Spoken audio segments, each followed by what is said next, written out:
now.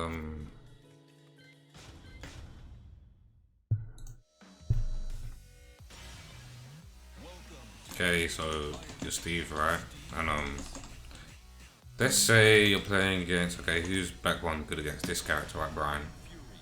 So you have to think about what are the options that this guy in neutral that he's gonna use against me, right? So Brian's like to do socket kick. They like to do back ones. They like to jab, maybe do magic fours, taunt, cancelling, which you can counter hit. So yeah, let's see. No, Brian would be moving around. He would do socket kick, maybe a mid socket kick back one. Maybe fish for this. A bit of down four. Down four twos, maybe down four one. Everything, all these buttons have got right are slow, and he's standing up when he's doing them. The only ones that are not going to hit you are stuff where he's ducking down like this, or like down back three, down back, generic down back four, stuff like this. So he'll go under your back one, but everything like this in neutral, even his rage drive. Just got rage on. Opponent rage. Okay, boom. Say he jabs you and does rage drive. And you read it, so you think, oh, he's gonna jab me and rage drive. It doesn't high crush, but there's a gap there where you can fit in back one. See, so back one is 13 frames, right? Let me get my frame up again, so I can explain to you a bit better. Then. So you can actually see it. Window capture. Window capture. There we go.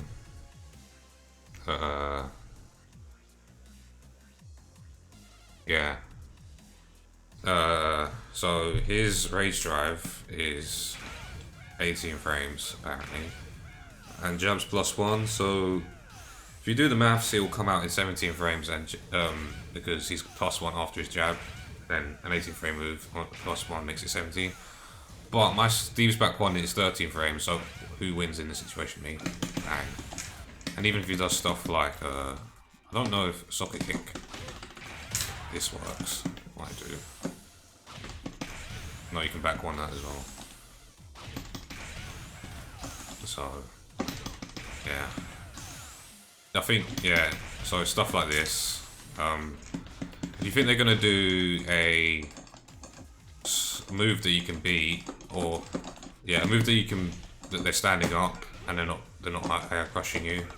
You can back one it in neutral, and also there's just stuff like timing. When people move around and you're all doing all this in the neutral, you know, when everyone's just waiting for someone else to do a move, you can get the timing down in the neutral and just be like, oh, okay, I think he's going to do a move now, back one.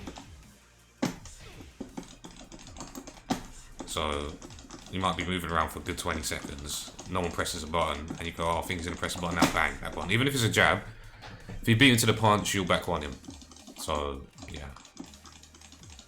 I mean, it's got a big hitbox as well, so, like, even if you're here and their move extends out, you'll hit them. So, yeah, that's why back one is so good.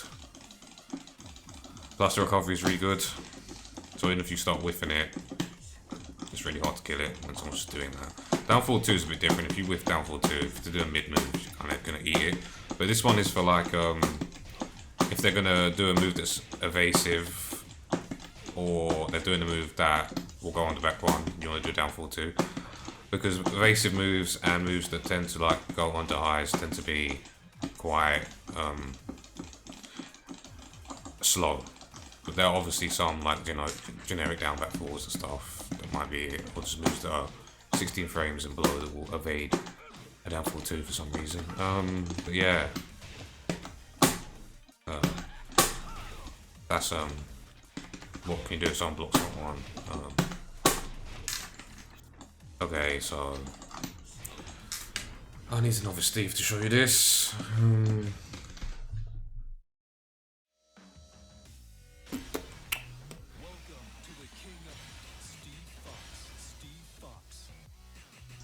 Steve Fox, Steve Fox.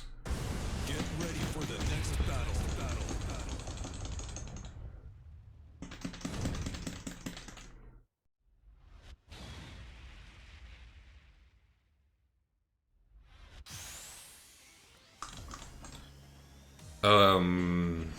Okay, so someone blocks back one.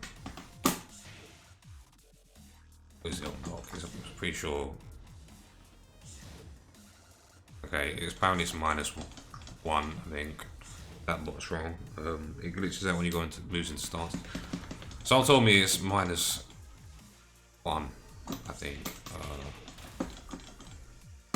I think it must be more than that because if you do this into Power Crush, did I record it? Whoops, sorry. Back one, flicker into Power Crush. Oh yeah, it must be.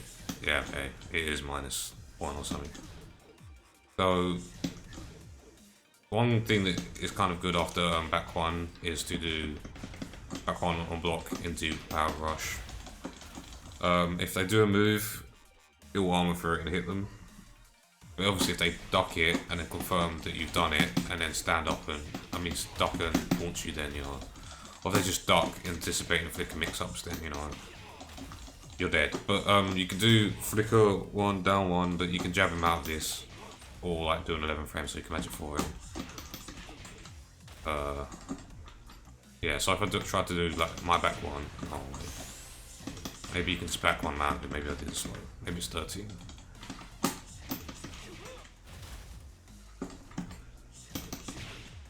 Okay, trades.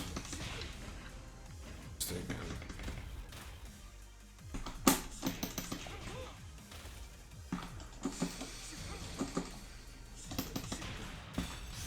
That's very weird. Oh, what the? Okay. Steve, please.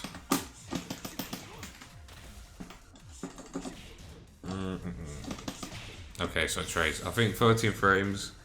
Flicker one, down one. You can just do that, and then you can also just go into flicker in general. Just do flicker things. Whatever you want from flicker, whatever you fancy, really. That's if you know flicker mix-ups, but that's a whole different other subject. Yeah.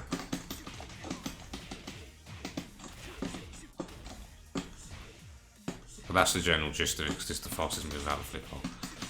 Anything else you're taking a big risk like this, you can probably eat way more moves than 13 frames. You're going for flicker too. But it works sometimes, because some people just passive after this. As a starter, what would you focus on? I'd focus on getting the hang of going into stances and stuff. So that the execution of his moves, so like basic combos, because I don't like seeing Steve's do stuff like doing really bad combos like this. It's really bad habit to stop doing like this. Because you're teaching yourself, okay, cool, it does alright damage, right? But you're teaching yourself to just not learn how to like start going into flicker, going into duck after flicker and stuff.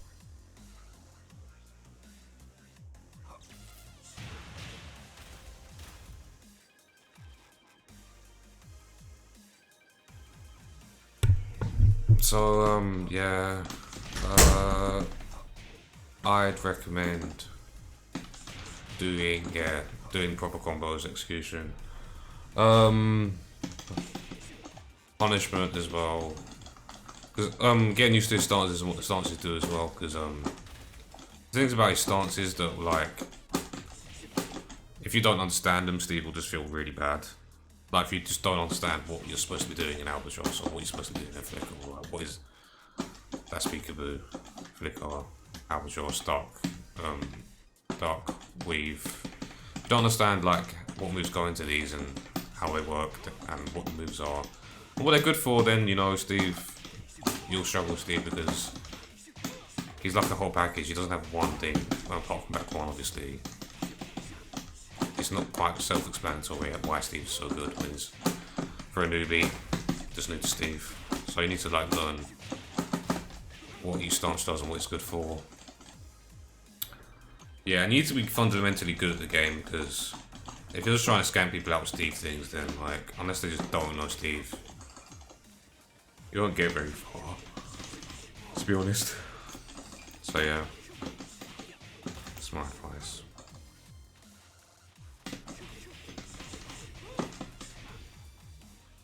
Just watch Steve players and play the game.